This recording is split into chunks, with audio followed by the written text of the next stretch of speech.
اللہ سبحانہ و تعالیٰ نے تمام شرائع کو منسوخ کر کے انسانیت کو کہا ہے ان الدین عند اللہ الاسلام۔ اللہ کے نزدیک دین جو ہے وہ دین اسلام ہے، اور اس کے علاوہ اگر تم کسی دین کو اڈاپٹ کرو گے فلن یقبل منہ، تو اس کو قبول نہیں کیا جائے گا، وہو فی الآخرۃ من الخاسرین، آخرت میں تم گھاٹا اٹھانے والوں سے بنو گے۔ اس لیے ہمیں اللہ سبحانہ و تعالیٰ کے اس ادا کردہ دین کو ہی دین سمجھنا ہے۔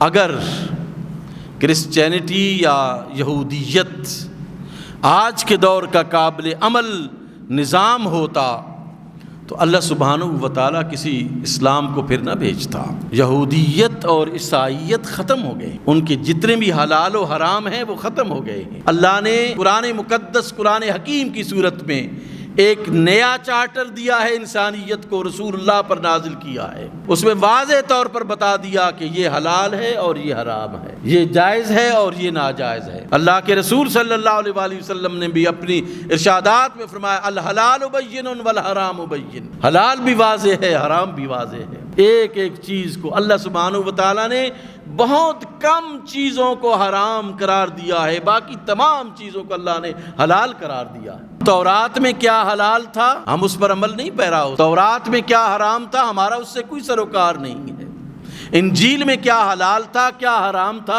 ہمارا تو اب اس سے کوئی سروکار نہیں رہا۔ اب اگر کوئی شخص آ کر ہمیں کہے کہ انجیل کا جو حلال کردہ ہے اس کو تم بھی حلال سمجھو، تورات کا جو حلال کردہ ہے اس کو حلال سمجھو، تو پھر قرآن کا جو حکم ہے، قرآن نے ایک چیز کو حرام قرار دیا ہے، وہی چیز اگر تورات کے اس دور کے حوالے سے وہ جائز تھی تو یہاں اس تضاد کو کون جو ہے وہ ختم کرے گا؟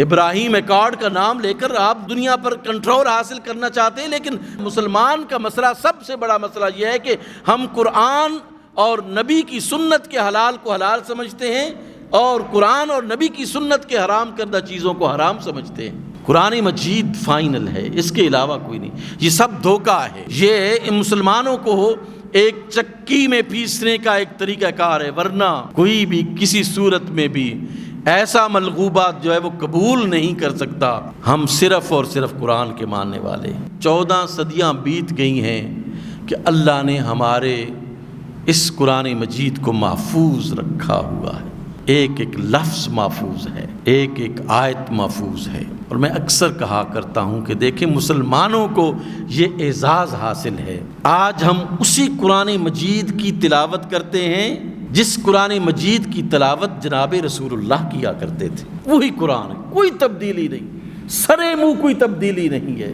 کیا کوئی کرسچن یہ دعویٰ کر سکتا ہے کہ جناب عیسیٰ علیہ السلام جس انجیل کو پڑھتے تھے آج ہم بھی اسی انجیل کو پڑھتے ہیں؟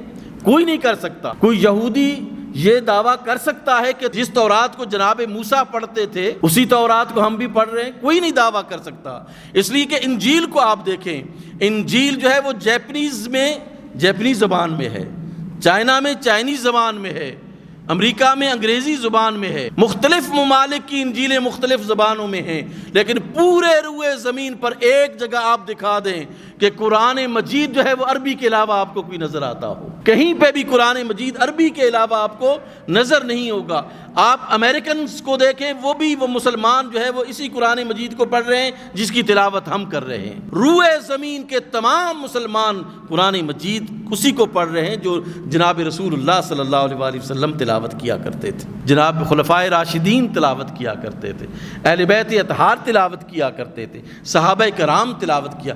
اتنی کمپیٹنٹ کتاب کو چھوڑ کر ہمیں کوئی کہے کہ تم کرسچینٹی کو مان لو، یہودیت کو مان لو، پاگل پن ہے۔